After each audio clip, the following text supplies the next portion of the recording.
الحمد لله رب العالمين، والصلاة والسلام على سيدنا وحبيبنا محمد وعلى آله وأصحابه أجمعين.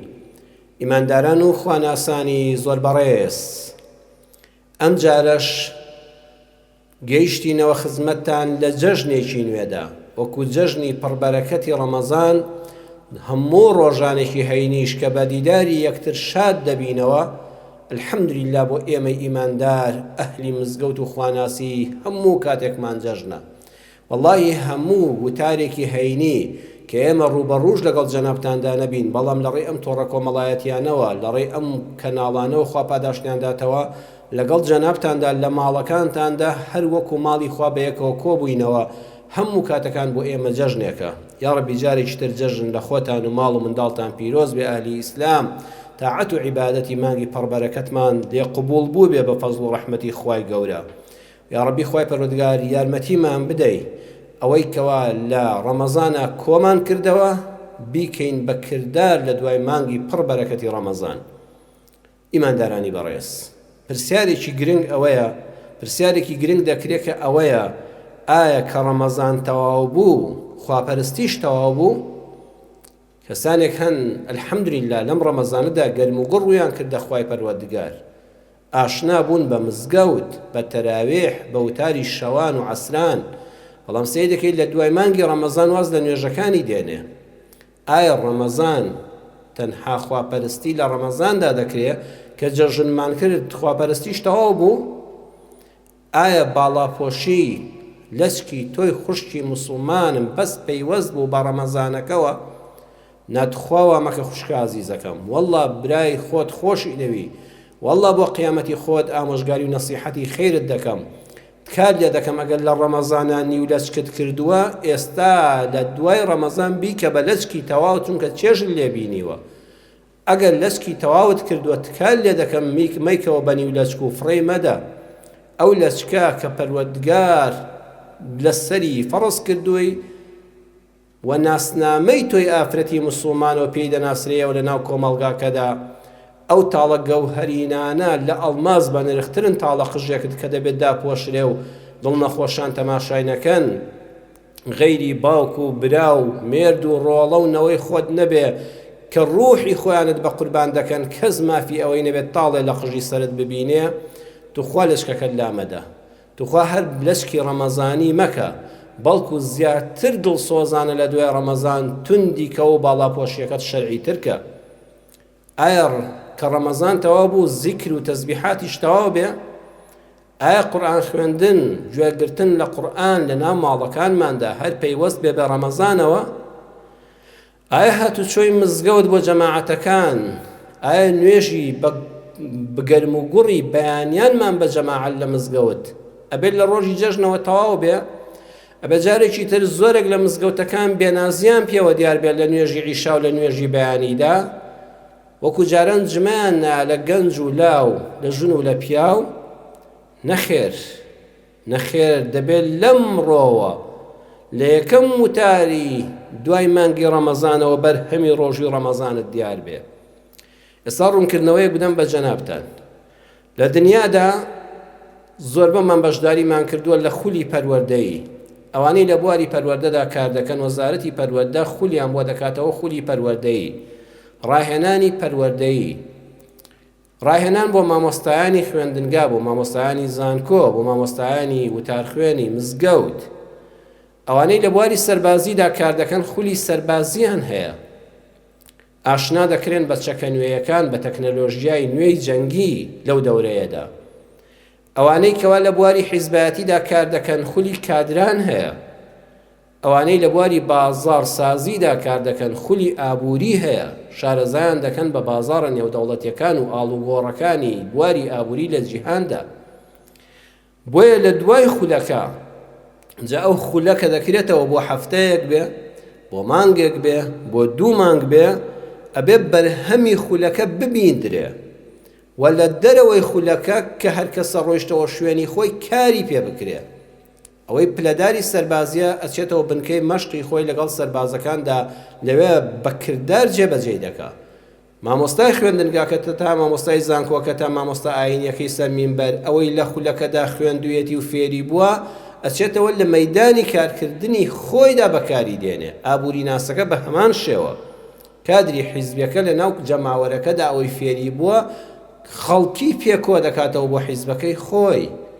بۆیە ئەگەر کاری پێ نەکرێ و خولەکە دوای تەواوبوونی کەس بەکاری نەهێنێ هەر کەسە بۆ ماڵی خۆی بڕوا ئەوە بەس کات کوشتن و پارە بە فیڕۆدان و بەرهەمی مامۆستایانی وانەبێژی ئەو خولانە بە فیڕۆ چووە.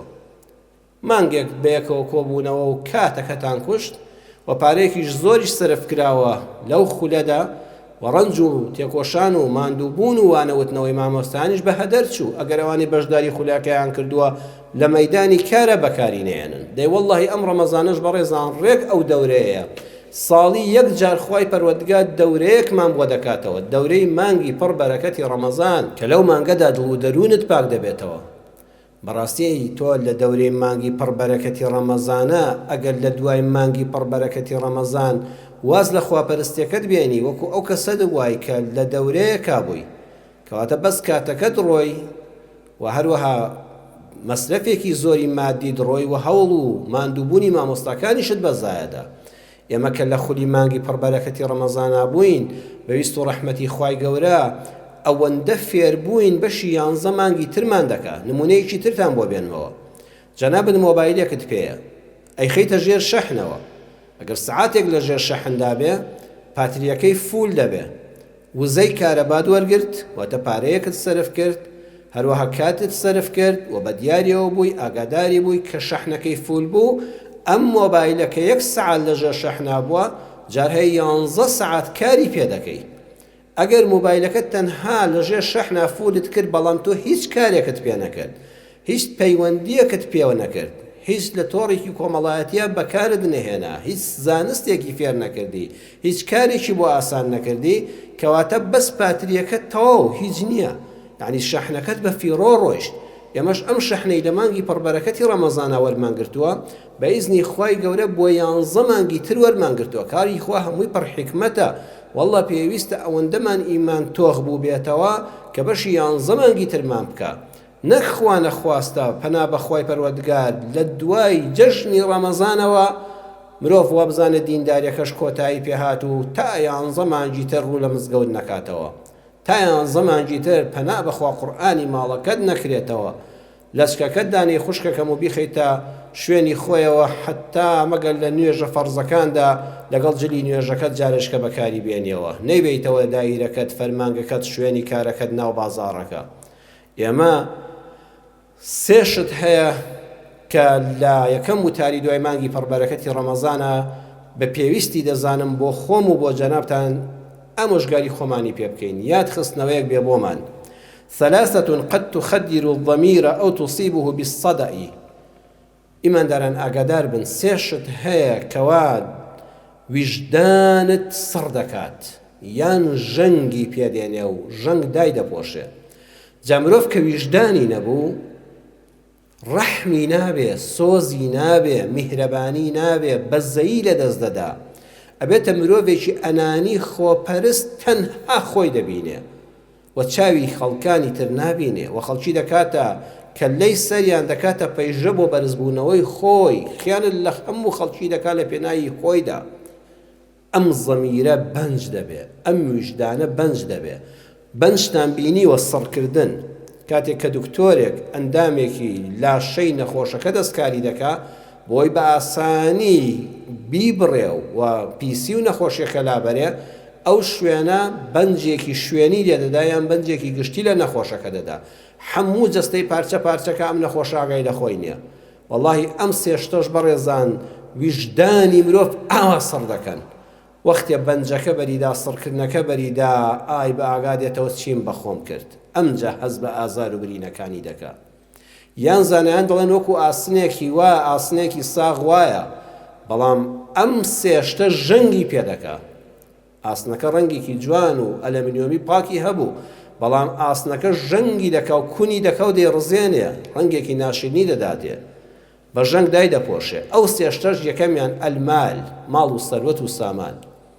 ماڵ دووشتە یان دین هێنا یان دینبەرە لە مانگی پڕبەڕەکەتی ڕەمەزاندا الحەمدوللا جەنابتان هەر کەسە بە ئاستی خۆی شتێکی بەخشیوە ئەم ئیسلامەی ئێمە فەرزی کردو بە فەرز دەوێت بەشێک لە ماڵەکەت ملیۆنێکت هەبوو 25,000 لێ دەرکەی 40 وەرەقە دۆلارت هەبوو وەرەقەیەکیان هی تۆ نییە ئەو فەقیر و هەژارەیە با ماڵەکەت دینهێن بێ ئەم ڕۆژوی ڕەمەزانە ئەو زەکاتی فیترە کە خەڵکێک وازانە سەرچاکردنەوە سەرم چاکردەوە و فڵان مامۆستای ئاینی بەوەندە چاکی دەکاتەوە ئەو زەمی هەیە و کەمی هەیە نا ئەوە مەبەست ئەوەیە ئەم ماڵ و سەرەت و سامانی کە سفرەیەکی ڕازاوی منە والله جەژنەکەم بەدڵ ناکەوێ و خوا لێم قبوڵ ناکە ئەگەر تۆی برسی لە کۆمەڵگاکەدا جەژنت وەکو پێویست بۆ نەکرێ ئەبێ بە ئەندازەی ئەندامانی خێزانەکەی ئێمە 5 کەسین 4 کەسین 10 کەسین بە ئەندازەی ئەوە 10 کەسی برسی 4 کەسی برسی 5 کەسی برسی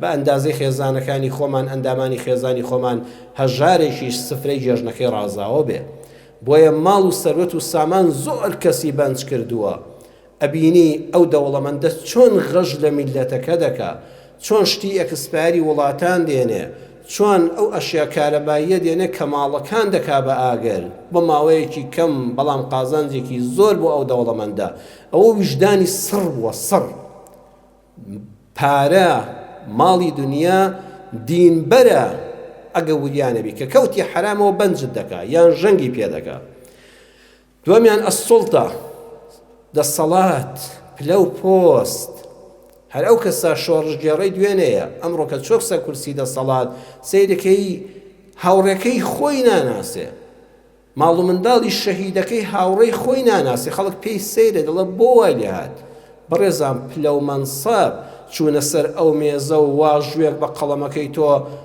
بارودۆخی کەسێک دەگۆڕێ مۆرێکت هەیە بە تەلەفۆنێکت شت دەکرێ کە دەڕۆی 2 سارە پاسەوان بەچەکەوە بە شوێنتەوەی و قاپیت بۆ دەکەنەوە والله زەمیر و ویژدانت بەنج دەکا ئەزانی کەی بە ئاگادەیتەوە کە لادرای کە پۆستەکەت لێوەرگیرایەوە کە پیر بووی کە نەخۆش بووی و خزایتە ماڵەوە کەست بە دەورەوە نەما ئەو کاتە بەنجەکە خاو دەبێتەوە ئای چیم بەخۆم کرد ئای لە کاتی دەسەڵاتە چۆن هیچ خەرمانێکی عیبادەتم پڕ نەکرد چۆن یارمەتی کەسێکم نەدات چۆن بێڕێزیم بە خەڵک دەکرد چۆن سەلامم لە خەڵک نەدەکرد بەنجەکە بەرد دەدا بەڵام تازە پەشیمانی دادن نادا سێمیان ئەشەهوە ئارەزوەکانی مرۆڤ چۆن لە ڕۆژوودا ئارەزووی حەڵاڵی خێزانی خۆل لە پاشەوە بۆ بەرمان خۆل دەگرتوێتەوە ڕاهێنانێکە ئەم ئارەزووە بەڕەڵایکەی واللهی بەنجت دەکا زۆر کوڕوکچ هەیە زۆر ژن و پیاویش هەیە خوا پەناماندا خاوەنی هاوسەری شە چۆن تێکەڵاوی پەیوەندینا مەشروع بووە بەڵام کە بە ئاگا هاتێتەوە ئای چیم بەخۆم کرد بە ڕێزی خۆم بە ناوی خۆم بە کەرامەتی خۆم یا الله بمان پارێزی بۆیە شەهوەت و ئارەزوش مرۆڤ بەنج دەکا سڕی دەکا هەر خۆی ئاگای لە خۆی نامێنێت تووشی چدا و چ بەڵایەک بووە بۆیە ئاگال لەم سێشتە بێ لە دوای مانگی ڕەمەزان تکایە ماڵ و سەروەت و سامانی حرام بەنجن نەکا تکایە پۆست و پلە و پایە و دەزڕۆیشتن و قەڵەمێک و ئیمزایەک کە وەفای بۆ کەس نییە لەو کانە یەدوم لغەیری کەما وەصەلە ئیلەیکە بەخوا وەفای بۆ کەسی پێشتۆ هەبوویایە ئەمڕۆ تۆ لەسەر ئەو مێزەدا نەدەنیشتی ئەو پلەیە هی تۆ نەدەبوو چونکە زۆری وەک تۆی بەڕێ کردووە تکایە ئاگا لێبێ ئارەزوەکانت لە حرامە بەکارمەهێنا سەبر بگرێت تا لە شوێنی حەڵاڵی خۆی داخوا دەرگال لێ دەکاتەوە ئەینا سڕت دەکات با لە دوای ڕەمەزان و لە تەواوی ژیانماندا لە خزمەت قورئان دابین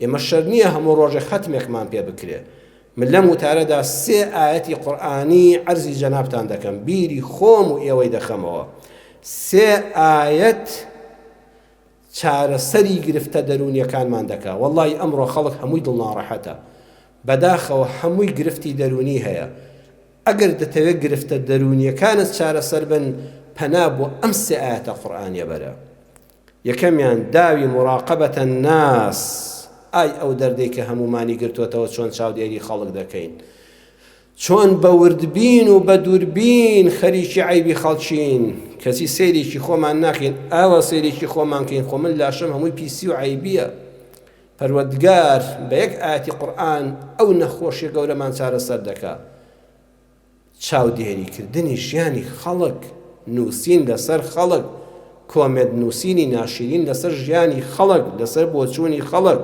لە سوورەتی ئەلبەقەرە ئاەتی 134 پەروەردگار دەفەرمێ تلك أمة قد خلت لها ما كسبت ولكم ما كسبتم ولا تسألون عما كانوا يعملون. ئەوانەی لە پێش ئێوە دابوون، ئەو خەڵکانە ڕۆیشتن، ئەوەی چاکەیان کرد بۆ خۆیان بردیان، ئەوەی گوناهیشیان کردبێت لەگەڵ خۆیاندا چۆ قەبرەکە و قیامەتەکەی خۆیانەوە. ئاگاداری خۆتان بن ئێوە وەلەکم ما کەسەبتم، ئەوەی ئێوەش کردتان لەسەرتان حیسابە. ولا تسألون عما كانوا يعملون. ئەوەندە خەریکی خۆت بە، خەریکی چاکسازی خۆت بە، خەریکی عیب و عاری خۆت بە، بیبینە و چاکیکە، چونکە تۆ پرسیارت لێ ناکرێت لەبارەی خەڵکانی ترەوە.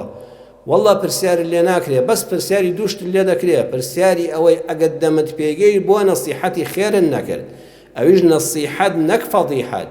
نەسیحەت ئەوەیە بە تاقی تەنها نەک لەبەر چاوی خەڵکە، دوو بە دوو بە زمانی شیرین بەدڵ سۆزانە بڵێ واللهی فڵان کەس من تۆم خۆش دەوێ، واللهی بە کەسێکی باشت دەزانم، واللهی زەررت بۆ خۆت هەیە، بۆ ئیمان و قیامەتی خۆت هەیە، تکال لێ دەکەم بەرەو خوا بگەڕێەوە، واللهی بۆ کەسایەتیت ئەم ڕەوشتە ناشرینە، خوا پرسیاری ئەوە لێ دەکات بۆ نەسیحەتی فڵان کەسن نەکرد.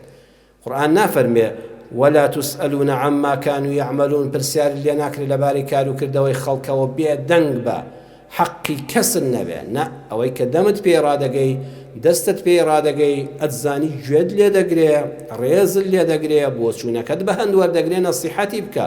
بەڵام لەبەر چاوی خەڵکا پێی مەڵێ و فەضیحەتی مەکە، لەسەر فەیسبووکە لەشتی لەسەر منووسە و کۆمنتی لەسەر منووسە. دووەمیان لێت دەپرسێتەوە بۆ غەیبەتت کرد، کە نەسیحەتن نەکرد، لێت دەپرسێتەوە ئەی بۆ غەیبەتت کرد، بۆ پاژملە باست کرد، بۆ ئەوان ناشیرێنت کرد کە مەجای تەوبەشی نەمێنێ.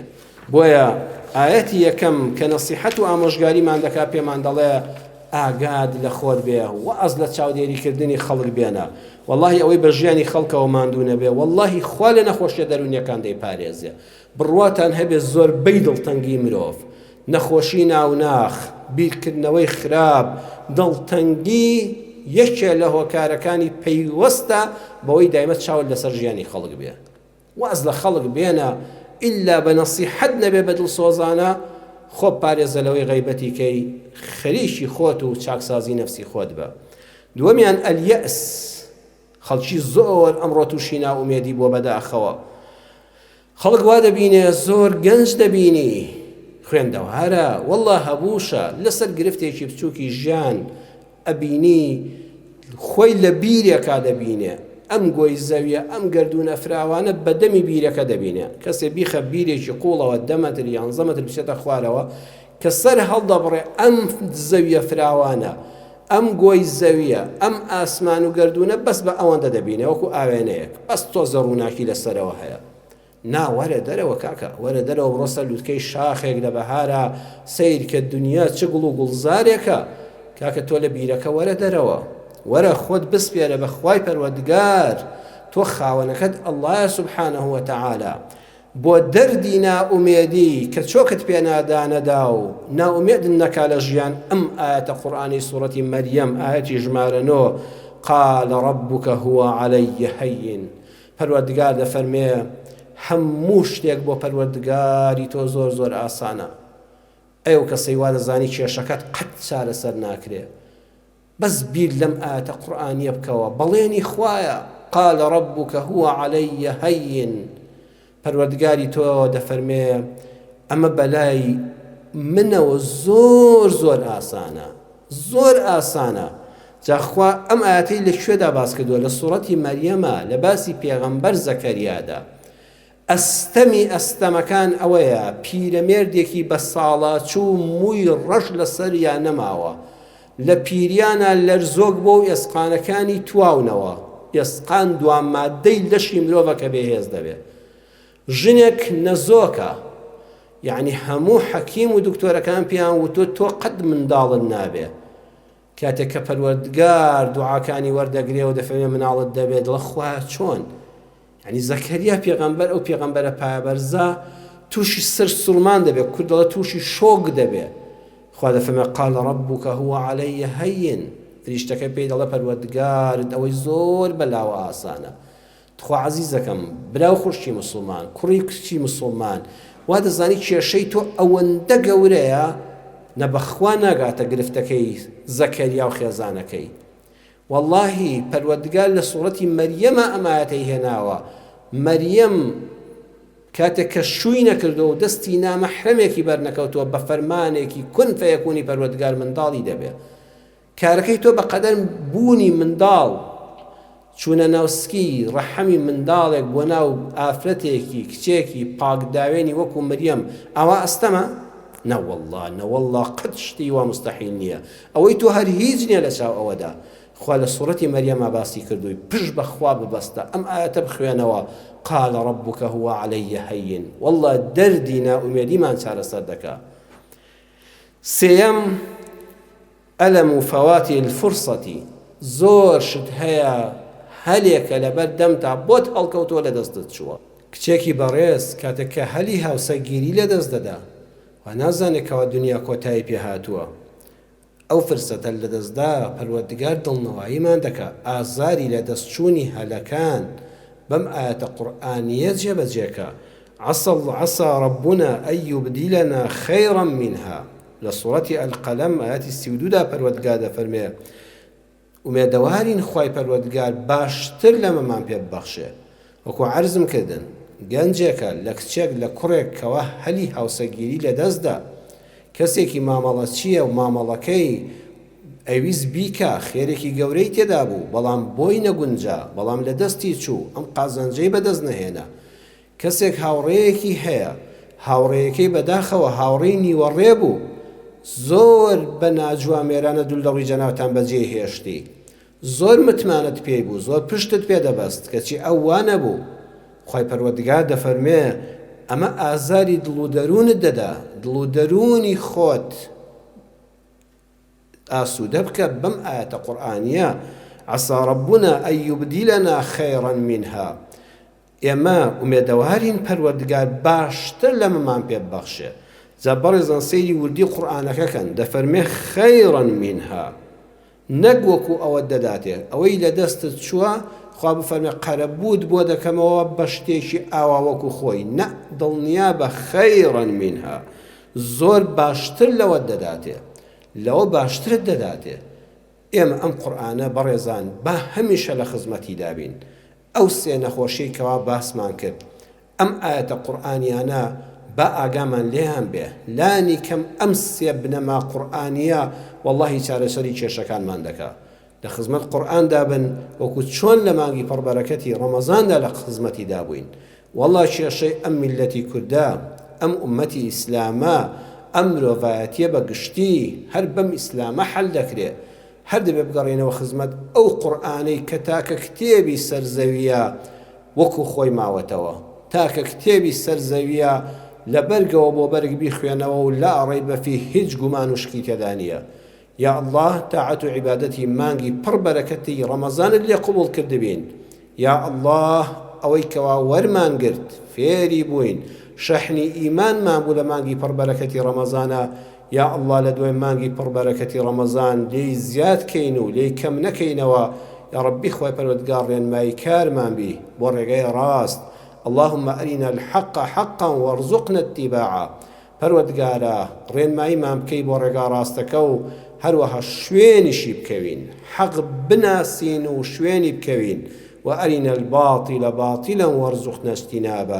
یا ربی خوای پەروەردگار ڕێبازە چەوتەکان بناسین خۆشمانی لێ پارێزین و شوێنیان نەکەوین. یا الله ڕۆژی دوعا قبول بوونە کاتی دوعا قبول بوونە یا الله شیفای نەخۆشەکانمان بۆ بنێری ئەوانەی نەخۆشن یا الله بە ڕەحمەتی خۆت بە شیفای خۆت شیفای بەخێریان بۆ بنێری منداڵەکانمان ساڵحکەی بێوەی سەلامەتیان کەی لەگەڵ ڕۆڵەی هەموو مسلمانان. یا ربی خوای کوردستانمان پارێزراوکەی خوای پەروەردگار خاکی کوردستانمان پارێزراوکەی خاکێکی بە بەرەکەتە خوای پڕبەرەکەتیکەی. یا ربی خوا ئەم میلەتی کوردی مسلمانە لە مانگی پڕبەرەکەتی ڕەمەزانە ماڵەکانی تۆی گەرم و گۆڕ ئاوەدان کرد بە زیکر و تاعەت و تەراویح و عیبادەت. یا ربی خوا گەورە ماڵەکانمان پارێزراوکەی لە شەڕی شەیتان لە بەڵای زاڵمان لە شەڕی خوانەناسان لە نارانی کوردستان خوا ئەم میلەتی کوردی مسلمانە لەم خاکی کوردستانەدا پارێزراوکەی لەگەڵ هەموو مسلمانان لەگەڵ هەموو مرۆڤایەتی آمين آمين آمين والحمد لله رب العالمين.